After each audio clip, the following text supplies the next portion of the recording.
with change, and you still say you'll stay. So if I had the choice, I could make you love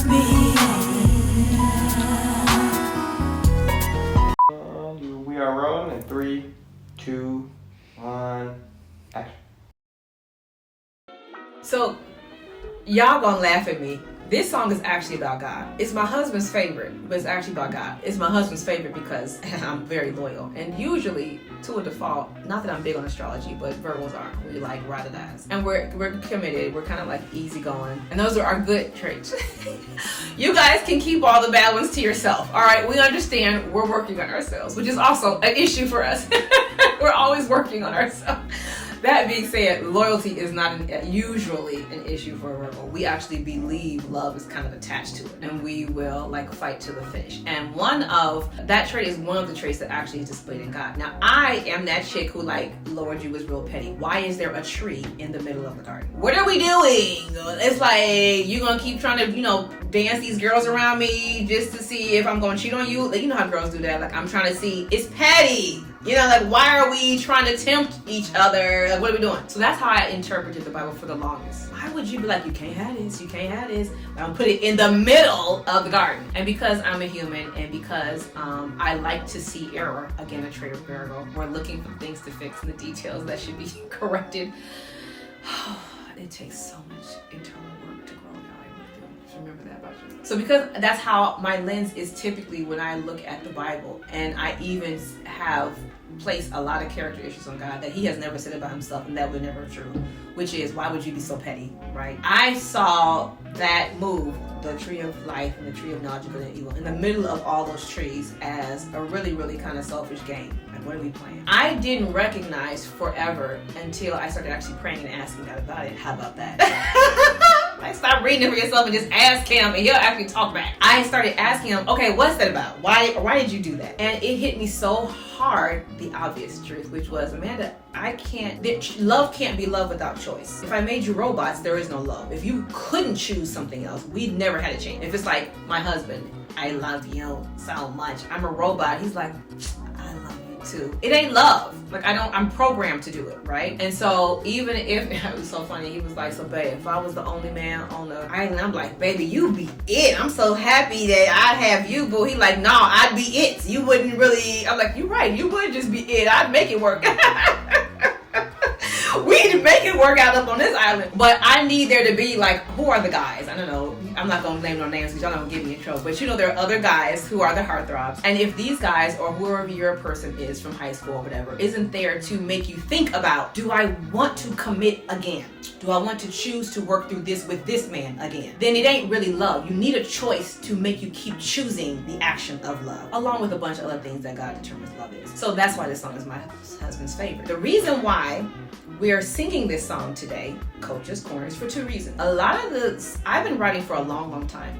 And so because one of the traits of Virgo is we wrestle with perfection, I would never ever release this song. Even as much as my husband loves it. We've done it with concerts and tours privately, but I would never like put it on the internet. Dun, dun, dun. Because to me, it was written when I was beginning to just starting off as a writer. I can hear all of the recording flaws. I would be like, we have to remaster it, and something about it, God was like, no, I want you to put it out the way that we did it. You were obedient. I did not want to sing. This is not my idea for my life. I'm telling y'all that. So I love it, but I didn't know that I could do it and love it. I thought I had to do it on the side. I thought I had to do it for fun. I didn't think it was something that God was calling me to. So when he started calling me into music, into songwriting, there are so many songs that of course you'll never release. And all of my artists and singers know, even if you release it, you'll never release it the way that it sounded when you first recorded, because you sound busted. And you can hear all the punch-ins, and you can hear the whack mixing, and you can hear like, ooh. So that's how cringeworthy this actual song is for me, because it was done a long, long time ago, and me and my husband have obviously shared, and he's so happy that I'm a wonderful wife, and I am. And this song reflects that, and also my belief and my strong belief in how love is a choice.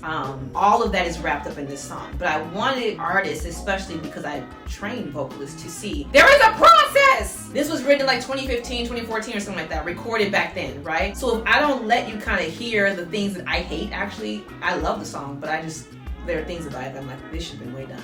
then you won't realize that it doesn't start perfect, y'all. Like, I mean, I got my cute little hat on, and I am intentionally saying it's a hat because Vale, who's behind the camera, I was like, cut that to the side, because at first, I'm gonna show y'all, I had it like this, and he was like, it looked a toupee, and we did a whole shoot like that. So he was like, we gotta switch it so everybody know you will have a toupee. So I intentionally put this hat on and did it all cute so that we could kind of contemporary this old song.